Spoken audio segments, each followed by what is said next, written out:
are back with Messy on Purpose. And we're here with another surprise topic.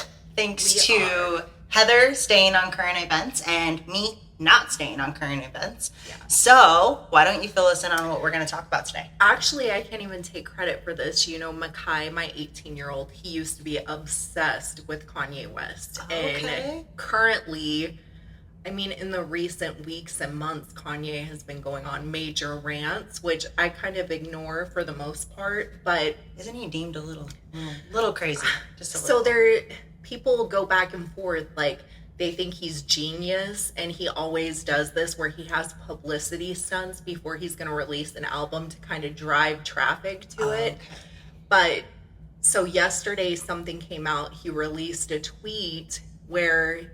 he dropped a song called Cousins, and he dropped this tweet talking about the reason for the song was because he had a cousin when they were kids that he introduced him to like Playboy magazines, and that his cousin was 6 and that they would act out the scenes that they saw from the Playboy magazines, and that he performed oral sex on his cousin until he was 14 years old.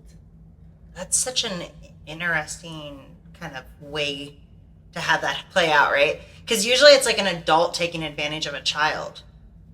Well, that's what you would think, but that's why I actually wanted to talk about it, because for me, and this is going to get really vulnerable, and I feel like we should probably give a trigger warning that we're going to talk about some children sexual assault. And I'll put a warning in the description as well. But anyone who doesn't or is very sensitive to this topic, stop listening now, please. Yeah, because it's a heavy topic for sure. When we saw that, it was very triggering for me, because when I was a child, and I don't talk about this a lot, I didn't ever used to talk about it, but I've started opening up about it more recently because I feel like there's power in the knowledge and spreading awareness about it. But when I was a child, I had a male family member do that to me as well, and I was like 5, 6, 7 years old. And you know me, I love to research everything. That most child sexual abuse, over 90% comes from a trusted person, like a family member, neighbor, somebody that it's almost always somebody they know, because they're already trusted to be around that person alone. And it happens a lot within children and children. In my, I don't want to say experience, but what happened to me, the family member was older than me by several years, old enough to know better for sure. I was younger and I didn't really know what was happening. And I actually didn't tell my parents about it till I was 19. And the only reason I told them then is I think that I had suppressed the memories so much, and we were around that male family member, and it brought memories back. And I had to tell my mom and dad about that experience, which was terrible, because they most definitely trusted me around this person, or trusted this person around me. Your dad wanted to kill him. Oh my gosh, my dad. Let's be real. My dad, I mean, wouldn't any parent? And I think that's why I have the protective energy that I have over my children, because he's smiling in my mugshot. I'd be right there with you, so it's fine. It's a very hard topic, but the reason that I'm more open with talking about it now is because with stuff that's happened in my life, I've had to go to therapy, and I've had to address a lot of stuff. And we've talked about this before, where a lot of the things that happen in your adult life stem from that child and the traumas that you went through in your childhood. And I didn't realize until actually talking about it, kind of processing it, that a lot of the decisions that I've made in my adult life, as far as like relationships, men that I've chosen, things like that. You don't have a good picture. My picker was broken. It's still a little broken. We're working on it, but it's still broken. And a lot of it goes back to that, because there are so many things that go along with having that innocence taken from you at an early age, you know? And when I was looking up, because I was like, I wonder what the long lasting effects are of that happening to you as a child. Because the cousin that Kanye West was talking about, he said he's in prison for life for murdering a pregnant woman. And not that I want to put the blame on anybody else, because that person made that decision to do that, but having things that happen to you at that early of an age really... Well, it's usually generational, so it usually passes on to the next person, to the next person, to the next person, and there's signs of abuse in some way, shape, or form, typically in each person that is abused. Yeah. And it can be, especially in family units, where it's like this person was sexually abused and now they're sexually abusing somebody and now they're sexually abusing somebody. So it's a hard topic, and I think a lot of people shut it down. For me, even in my family, when some of the people in my family were told about it, they were like, people do that, you know, don't talk about it. That is so invalidating. Like, you aren't allowed to feel how you feel about this happening to you. You need to just, that happens, you know. Well, what? And the fact that some people aren't even shocked by it, they're just like, oh yeah, that happened. I don't know how you couldn't be shocked. Like, you should be, otherwise are you guilty of doing the same thing, or have had something done to you that you're just like, it's fine? And how sad is it that in situations like that, it feels like the person that did it is more protected than the person that had it done to them. Like, let's not talk about this. Let's not discuss the fact that this person did this to you when you were a young child. Because it makes them look bad. Yeah. And so as a victim of it, and I don't have a victim mentality, so I don't even like using that term, but being a young girl and having an older male family member do things to you, you are a victim. It makes you feel shameful, like you've done something wrong, instead of putting the blame on the person that did it and them feeling like they did something wrong. And even with the Kanye thing, it's like people or other celebrities are like retweeting like, oh, Kanye, we're behind you, blah, blah, blah. Like, he needs to get help first and foremost. And he just admitted essentially that he was doing sexual things to a younger cousin. Why are we like backing him up? Yeah, it's really confusing, right, when it comes to a celebrity doing a bad thing. And not to say that, I mean, they were kids, and I don't know, I honestly don't have any idea about this whole situation. Yeah. But, like, I don't know what the ages were. I don't know how, like, maybe it was just them innocently trying these things and they're just kids and, you know, or maybe there was a bigger gap and one knew better than the other.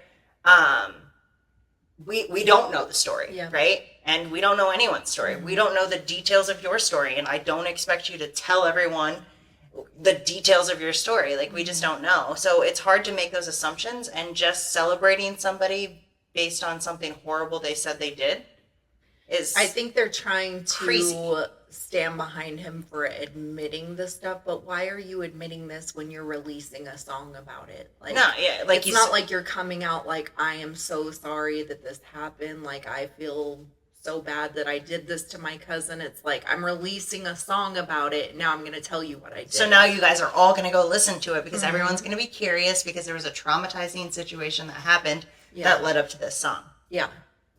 And for me, I hate it. I hate it. Oh, I hate celebrity in general, like any and most. Yeah. I shouldn't say any because I don't know that many. I haven't met that many, nor do I care. But I also could care less about your whole celebrity status. I think Hollywood's a joke. Most of those people worship the freaking devil. Like, I'm good. Yeah. That's why I don't pay attention. That's why I didn't know. Yeah, and I'm telling you, when I read the tweet, it was like, I wanted to vomit because it's just, I don't know the situation that happened with him and his cousin. I know that I was young enough that I didn't know what was happening. But the person that did it knew what he was doing. That you said there's a big gap. He knew. It's a larger gap where you're in your teen years and I'm still we know what we're doing at like 12. Yeah. I say 12 years old, you know what you're doing. And then you have to deal with, and I'm not going to go into all kinds of details. Like I said, I've gone to therapy. I've had to deal with a lot of stuff, but it's like, it has repercussions on your entire life, how you view sexuality. You can be hypersexual. You don't want to have anything to do with sexuality. Like, you question sexuality. Things that feel good. Is this supposed to feel good? I feel guilty because this feels good. Like, there's so many things that go along with it.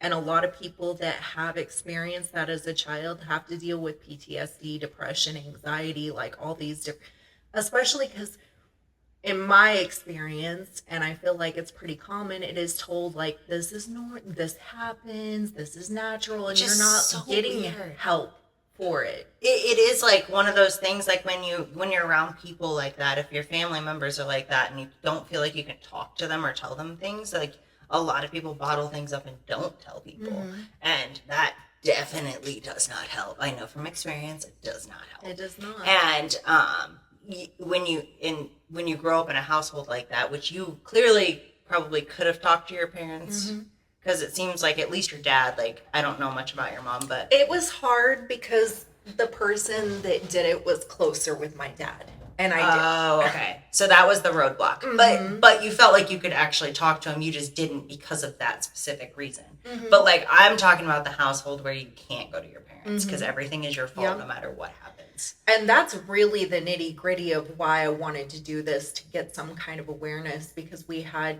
Trenton and Johnny on for the Vegas traffic, where we talked about child trafficking, which is already horrendous and something in its own that we need to raise awareness on. But also with the, molestation and stuff that happens within your own home, family, friends, and not feeling like you have a safe space where you can talk to people. Because I remember when I initially told some of the family what had happened to me, it was like, well, it happened to him too. I'm sorry to hear that. Generational. Yes. I'm sorry that happened to him, but he didn't have to continue that, because I'm not continuing it. I'm not using that as an excuse for me to take somebody else's innocence. What gets me about that comment specifically is, okay, so you knew this happened to this boy. Yeah.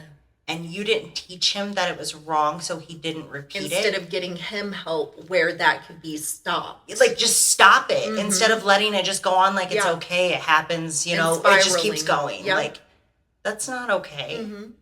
Because now, if he has kids, I don't know if he does, but if he has kids, the same thing's going to happen. There's a lot I want to say right now, but I'm trying. Listen, I love my family so much.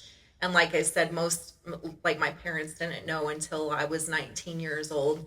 I've had many, many conversations with my dad over the past several years about it, where through getting help and being able to open up about it, process it and stuff, now I can talk to him. He still gets very emotional about it. He still gets very upset about it because I'm his daughter, Well, and that's not the only reason. The reason he is so upset is because he's your protector. He's your dad. And he can't do anything about it. He couldn't stop it from happening, and there's nothing he can do now that he knows about it. There's nothing now that he can do about it. That is the problem. Yes, because the person that did this to me, that's a whole different situation, but there's nothing that can be done about it at this point. It happened. I mean, there's literally nothing you can do except for move on and make sure it doesn't happen to anyone else. And one of the things that I can do with it happening to me is, one, educating my children. That was going to be my next question. What do you do to educate them? I have had conversations with my children when they were younger, more so about their bodies and people trying to touch them, or you don't have to hug somebody that you don't want to hug. I've been very much an advocate for me watching my kids. Like, until they were older, they weren't staying the night anywhere. Like, I had them with me. Maybe I'm a little overprotective, like a helicopter mom, but I didn't want anything to happen to them. So I did have conversations with them about, and the schools were really good about it too when we were in the South, about there are certain parts of your body that other people shouldn't be touching. They used to do that a lot more. I don't think they do that as much as they used to. I feel like they could do it a lot more. Yeah. I don't think William, being my youngest, I don't think he's come home from school and had that conversation with me. My older ones did for sure. Yeah, I don't even know if they have like any type of conversation like that anymore. I have with mine, and probably more so with Nevaeh, my daughter, than my boys. It definitely happens to boys. Obviously, we've got the Kanye thing happening. But women have to deal with it like their whole life. Yeah. Like there's never a point where a man doesn't have an up on you. Mm-hmm. Well, I mean, men are stronger naturally. Yeah. Like they're more dominant. Mm-hmm. But my daughter, I was very, very, very protective over her. Especially because no fault to my parents. The situation that happened, my dad was in the military. He was gone. And my mom was doing her best to take care of us and trusted the people that I was around, being family. Well, so, and like, I mean, you didn't come from a rich background. Mm-mm. So, I mean, neither did I. And our families did what they could. You had to get free babysitters when you could. Like there was a lot. It was a lot harder to monitor, especially in that time, because you didn't even have like phones or anything to like keep tabs or check in. Yeah, and I will say that in my situation, I've been very blessed where with my children and their dads, I had the ability where we would either work opposite schedules, or I was a stay-at-home mom at one point where I was with the kids. I never trusted them going to daycare, having babysitters, and not to say daycare and babysitters are wrong. It was just for me because of what I experienced. I was like, no, there's no way. Like, I'm going to be here watching them.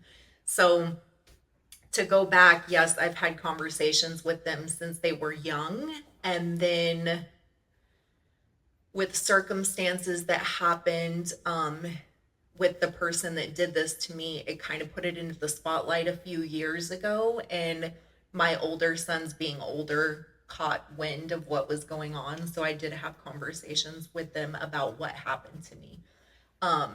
I think it's really important when they're of age to be transparent with them about things you've gone through in your life.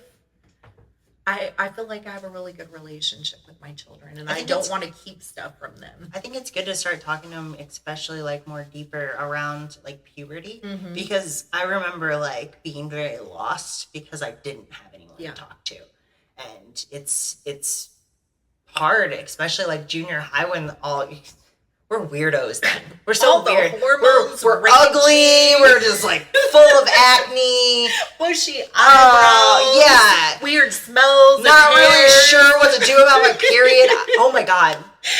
That just brought up horror. I started my period in a classroom. Oh no. In a seat. So that happened. Oh so yeah, junior high is very awkward. And see, I had that conversation with my daughter when she was like 10 years old. I was like, this is going to happen. I put together a little period basket for her. My mom didn't even know I started my period for at least 6 months. Listen, I knew that mom radar, man. I was like, she's going to say, and I'm not throwing her business out there, but I was like, this is going to happen. This is going to happen. And I put together a whole basket with like underwear and pads and chocolate. And like, I was like, this is here for when you need it, because this is going to happen. I think after working in mental health also and seeing people come in that had STDs and all this different stuff from not having any kind of education, because a lot of things maybe in our generation was just taboo to talk about, where you didn't talk about sex and you didn't talk about periods. And when I was in school, they didn't in health class. Then, but at home, like with your family. Never. So I was raised, in a religious background where it was you stay abstinent until marriage, which is, it's a wonderful thought. And if you can do it, kudos to you. But I wanted, with my children, I started talking to them at like 12 and 13 years old, because it was like, I don't want one of my children to get an STD or an unplanned pregnancy or something, because I'm telling them don't have sex. I want to be a safe place for you to come talk to me, where I can give you knowledge so that I'm preventing you ending up with something, or you know how many having a different baby, situations I wish I could have just called my mom to come pick me Yeah, up or yeah. whatever it might be. I need but I a day couldn't. off from school. I don't want to go. No, like, not even. fight I'm with a talking about like friend. bad situations, Yeah. like bad situations from being out drinking or something like that when I was a teenager. I would have loved to just call her, but I couldn't. Oh, my kids already know. They might get a lecture the next day, which would have been fine. I could have tolerated that, but it was the fact that like I didn't feel like I could. Safe. It wasn't safe. I probably would have gotten thrown across the room, to be honest. Yeah. Like, it was not safe. So that's what our job is, I think, as this generation, is to be different and make the difference with the coming generation. Like, with my kids, I didn't want to repeat the things that happened to me. I don't want them to repeat things that happen in our family, breaking those generational curses. I talk about it all the time. I think that, especially as much as we talk about the bad stuff about social media and the internet and stuff, there is a lot of knowledge on there too, where if there are kids that aren't getting that at home, at least, you know, they're getting hopefully they're able to screen it and get the right information. But I think that our children, especially like what I see with my kids, they're a lot more knowledgeable and resourceful than me. Like, but you're supposed to raise them to be better than you. Absolutely. I want them to be so much better than me. Like, that is my greatest wish for my children. You should want that for every single generation. They should want it for their kids. They become better. But I don't feel like that was the thing a lot growing up. Like, I don't feel like we had that. No, and as much as we, like, I know we've talked about therapy. Therapy doesn't work for everybody. I wish people in my family had gone to therapy. That's one of the things I'm trying to do to break generational curses, is like kind of figure out why we've repeated certain patterns in my family, what the traumas are that cause those. It's like, for me, therapy is more of getting me into my head to make me think about things. It's not anybody giving me a solution. It's not anybody telling me you have to do this or you have to do that. It's prompting me to think about the things that need to be changed. See, I do that without having someone else. And some people can, but some people can't. Mm-hmm. And if they're like, you know, told don't talk about this, or that's normal, or just get over it, or whatever, and maybe they do need somebody to talk to that can prompt those things in them. I do have to say, you have to pick the right therapist. Oh, yeah, there are a lot of really, really bad ones out there that literally just want to collect your money every single time. Well, it's just the same thing as like going to a doctor, where us as women, you go to an OBGYN, and one is like, you can't talk to them. They're in and out of the room. They're they're rough with you. You have to find the right fit for you. Like, there are more therapists that are more on the spiritual side, that have faith as one of the things that they use in their therapy. There are some that are more like textbook, where it's all like the DSM and like the mental health and stuff. So you have to find what works for you. But even if it's not like a therapist. I'm sorry. Hello. We have a little podcast interrupter. Nala wants to be a part of the conversation. She doesn't. She hates the camera. Come here. Nala, come here. See, she won't even come up. Come here. Okay. Aww. So she laid down. We have a guest. A guest that will not get on the camera. But what I was going to say is, even if it's not like, like I said, I was raised going to church, but like my dad was my pastor. My granddaddy was my pastor. Like, my family members were like the pastors and stuff. So there are certain things you can't talk to with those people. But I think it's really important to have somebody that you can talk to, whether it's a friend, a family member, a counselor at school, like another one of your friends' parents that actually listens, that's a safe place. Like, I think that a lot of us try to process and deal with things internally without reaching out to other people, and that's where people get stuck, and you do feel alone. Oh, because you are. Yeah.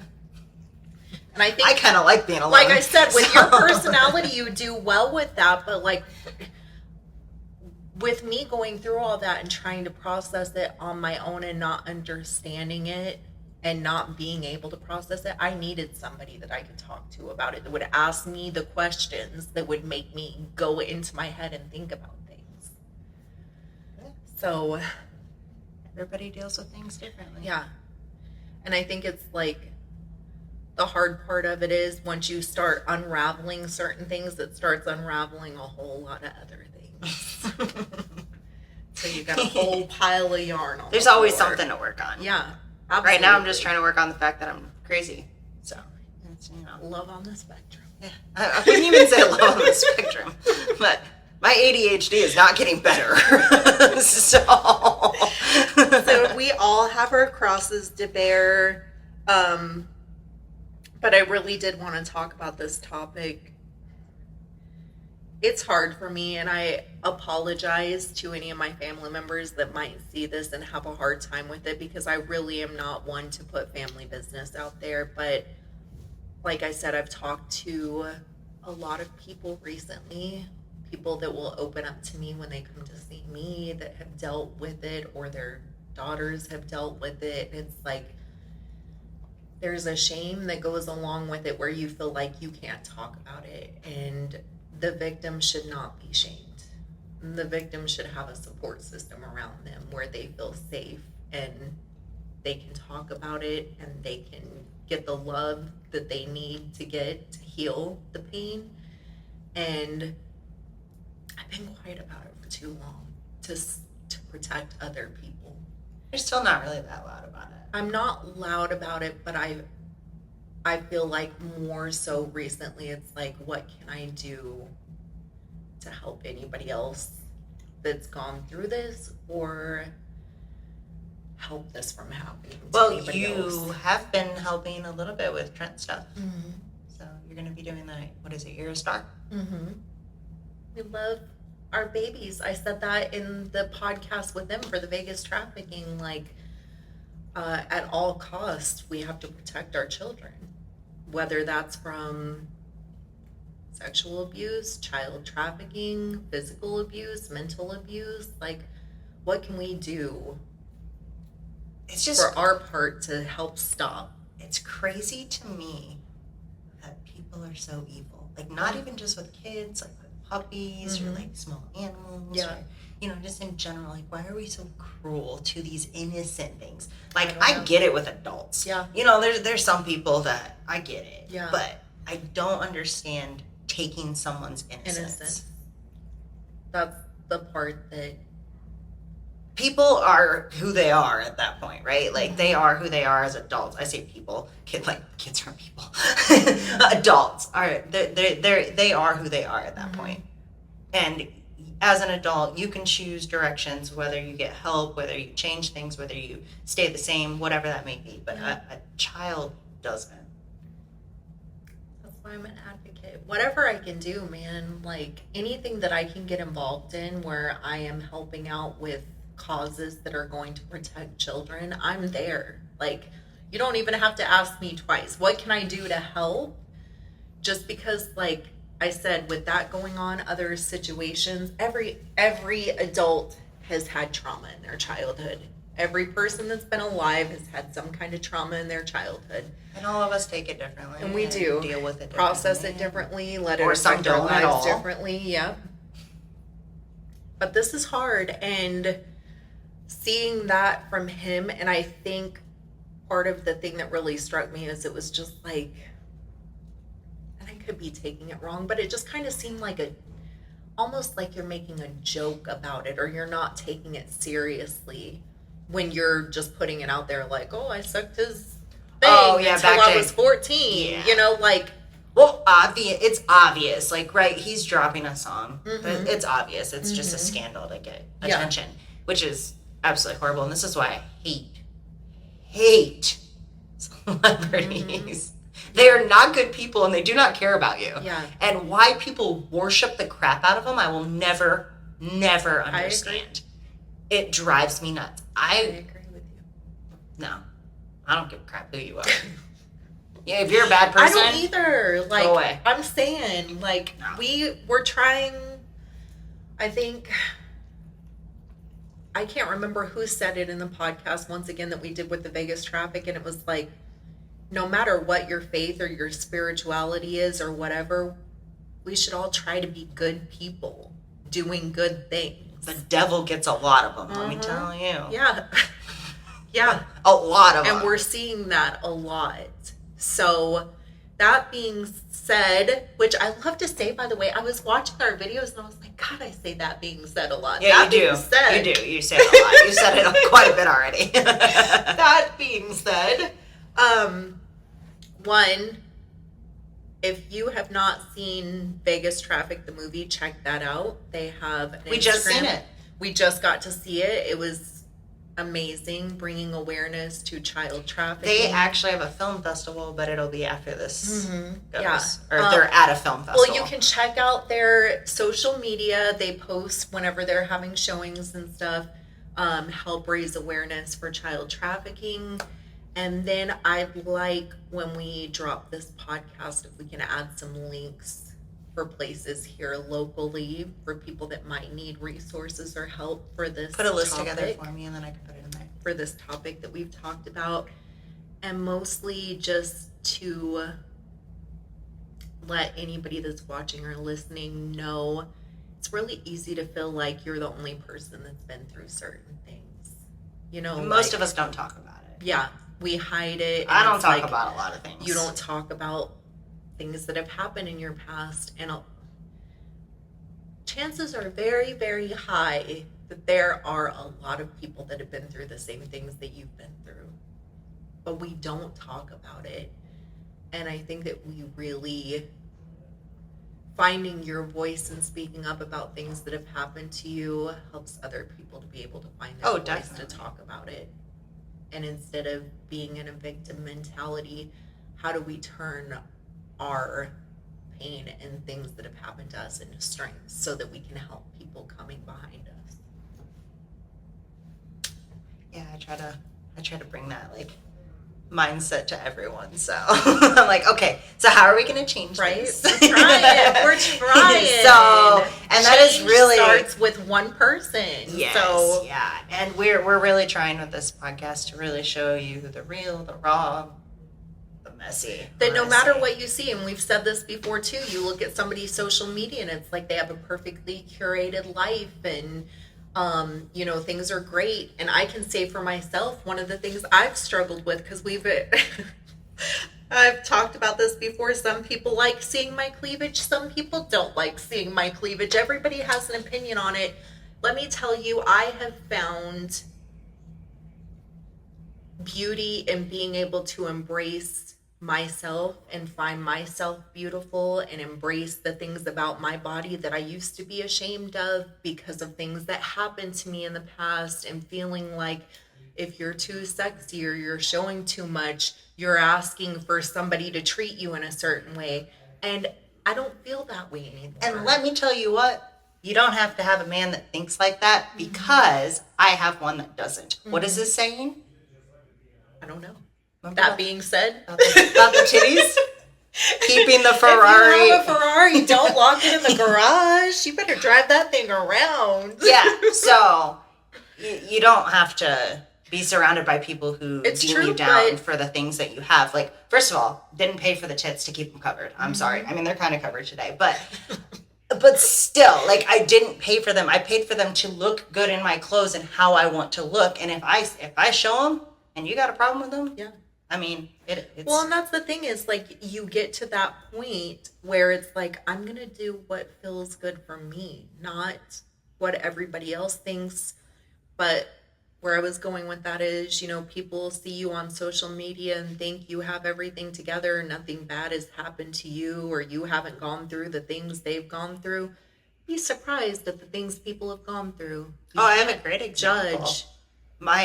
I told you, my sisters think that, like, I have this, like, perfect life because all they see what's on social media, which it's Yeah. not. I clearly post me Yeah. being absolutely stupid None all of the us time. have a perfect like, life. But, like, they have it in their head that, like, you know, I'm this person, but they don't even know me anymore. Yeah. They literally do not know me anymore.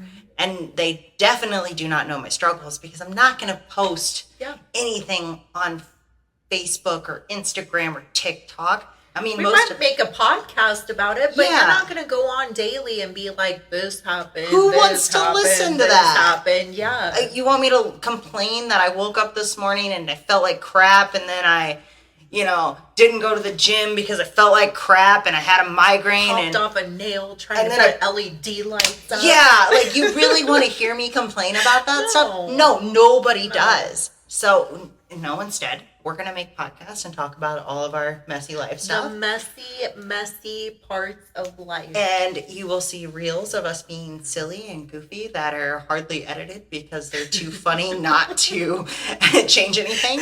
Half the time we don't even take a second take. No. So... Yeah. Obviously, we wouldn't have me saying that being said 57 times. And I don't edit it out, so... I was like, man, I've really got to work on not saying that so much. It's even been so bad, like when we had Lauren on, I didn't even edit out the cussing. So we're trying to keep it real. And, yeah, so really, we want to bring... awareness to stuff. Yeah. And we've said it time and time again, if you guys are watching and you have a topic or a subject or a foundation or something that you feel strongly about that you'd like to bring awareness to, let us know. We would. Yeah. Our platform isn't big, but whatever we can do, even if it's like one person listening and hearing something about the trafficking or something, seeing the hand signal and like them telling other people. And I'd like to open it up a little bit more too. Like maybe we bring on some guests that maybe aren't in Las Vegas. Mm-hmm. Maybe there's some people elsewhere that has something that they want to push, they want to talk about, and we can do a virtual one. Agreed. Because we can set up like this and still talk to them. Yeah. Down for it. So sorry to get vulnerable with you guys. I'm shocked I didn't cry. I think it's because you didn't go into detail. I think it's because I'm more pissed about it. That could be. I've dealt with the emotions behind it. It pisses me off now. Which is good, because that means you've gotten past the grieving stage, and then you get into the pissed off stage. And the pissed off stage is way easier. Yeah, because let me tell you, the Heather now had walked in on somebody doing that to the 6-year-old Heather. Locked up. You ain't even gonna find it. I know a place. Justin told me about a place in Louisiana where they take you out on that boat and they got some gators. Oh, yep. We can get rid of the pedos. We can get rid of the pedos. I don't care who's watching this. I don't care what your opinion is on me. A pedo is the most vile, disgusting thing on this planet. Can I say something that does bother me though? Mm-hmm. I hate that we classify certain people as pedos when they just peed outside. Oh, or something like that. Okay, like, I think that's completely wrong. I agree. I'm talking about people that have actually touched I know. or done anything to a child. You are the scum of the earth. I don't have any kind of sympathy for you. God help me. I know you're supposed to, like, have empathy and compassion for people. I don't. Not for pedophiles. I'm sorry to... That's the reason they're such a target in a prison is because it is the absolute disgusting. It's the most worst. Vile, disgusting. You can murder somebody and I will have more respect for you than if you doing effed something a child. To a child. Yeah. Done. Yeah. That's why they have to be put in their own little sections and stuff at prisons and stuff, because it's the absolute worst. Yeah, it is. It's terrible. But I do hate that some get classified. Oh, yeah. I think that's a mess up. Indecent exposure. Yeah, like they shouldn't be classified. Yeah. Because I remember when we were, I don't know, I was in my early 20s and we were over across the river in Iowa, so we were in Illinois. Mm-hmm. And I don't know why I made that so complicated. But we were over there and we were on like a party bus and all of us went into the bar and I come back out and like there was 2 or 3 people that stayed on the bus and they tried to pee in the alley and like they got in trouble and they were going to get children around? And I think they got a ticket. No, it was bars. That's what I'm saying. Like you saying that, like they didn't end up getting classified as a pedo, but they were threatened with it by the cop. Like they were like, I could give you this. I mean, if you weren't like peeing in the daylight in front of an elementary school like that. Yeah, or at a park. That I get it. is sus, but like at night in an alley by a bar At 2 in the I morning. don't feel like there's a lot of children Like around. 2 a.m. Like, let's be real. I think that was just the cop trying to threaten. But I'm just saying they can give you. They can? Yeah, they can do it. If, I think it varies state to state, but they can definitely do it. That's not my definition of a pedophile. No, not at all. Me either. But that just makes me mad because then they're on the site and then they have to be so far like away. the sex offender list, And then yeah. everyone classifies them the same. Yeah. And I feel There like are that should be. definitely circumstances and situations that happen where somebody should not be classified as a child sex offender. I have personal instances of that I will not go into. But to me, a pedophile is somebody who has physically touched and done harm to a child. I agree. I just don't and think you are so, the most vile, disgusting person in the world. It's kind of the same thing like when somebody's classified as like a rapist and they didn't actually do it and that was false accusations. Like it's we had a family friend that went to maximum security prison in Texas because Texas does not play with that stuff. Where his girlfriend from high school, he turned 18. She was still 17. The night that he turned 18, her dad was a police officer and she had sent him pictures to like his phone or whatever and he had those and the dad went there because child pornography and they got the pictures from the phone and they arrested him because he was over 18. See, there should be and some she kind was of under 18. That's insane. And he was in a maximum security prison. That's insane. He's a child. That stuff's crazy to me. That's why I'm saying there are exceptions to what they classify as like a child sex offender, a pedophile, whatever.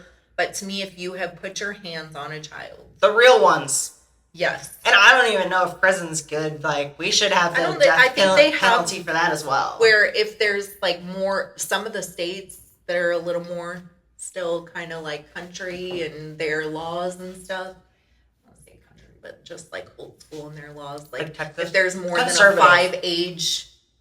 5-year age difference, they can get you for that. Like there are different laws and stuff like that. But for me, it's if you're harming a child, and that child being anybody that is young enough that they can't stop it or they don't have the knowledge about it or whatever. Like, unfortunately, I think now our teenagers are a lot more aware.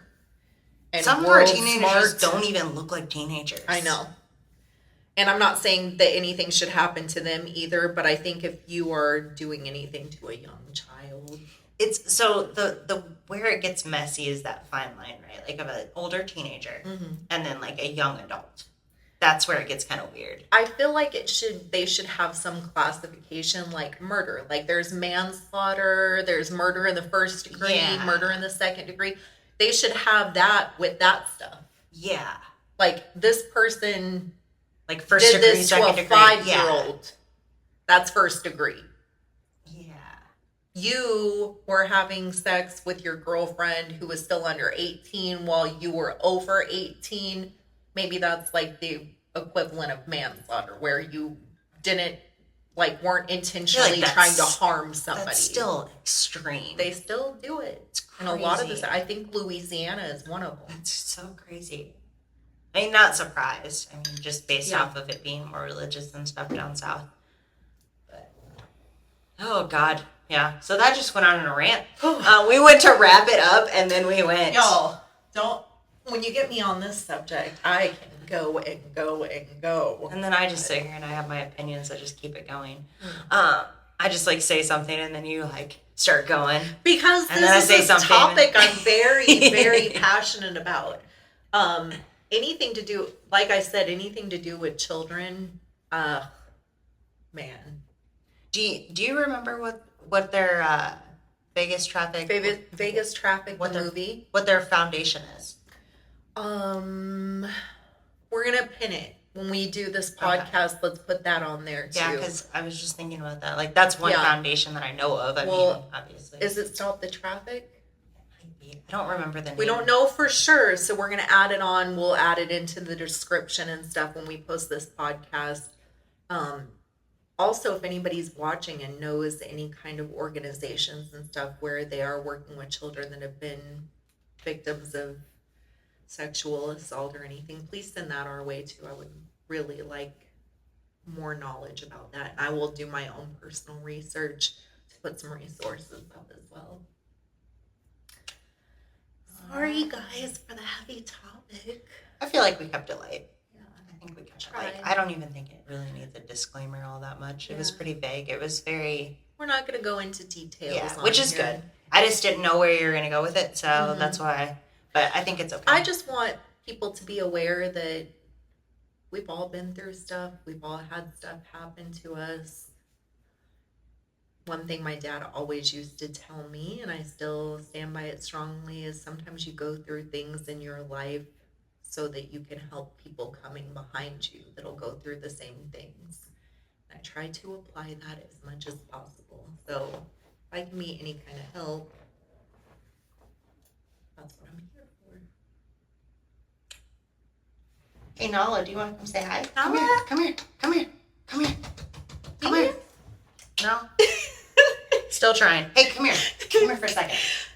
No, she left. Nala Sorry. does not want to be on Messy on Purpose. So. She's a hater. She is not going to be a guest on She our pretty podcast. much just told me to F off. She did. She flipped you off. Yeah. With her little paw when she walked out. Swung her butt. So, to end on a giggle. All right, guys. Well, until next time. Until next time. Bye.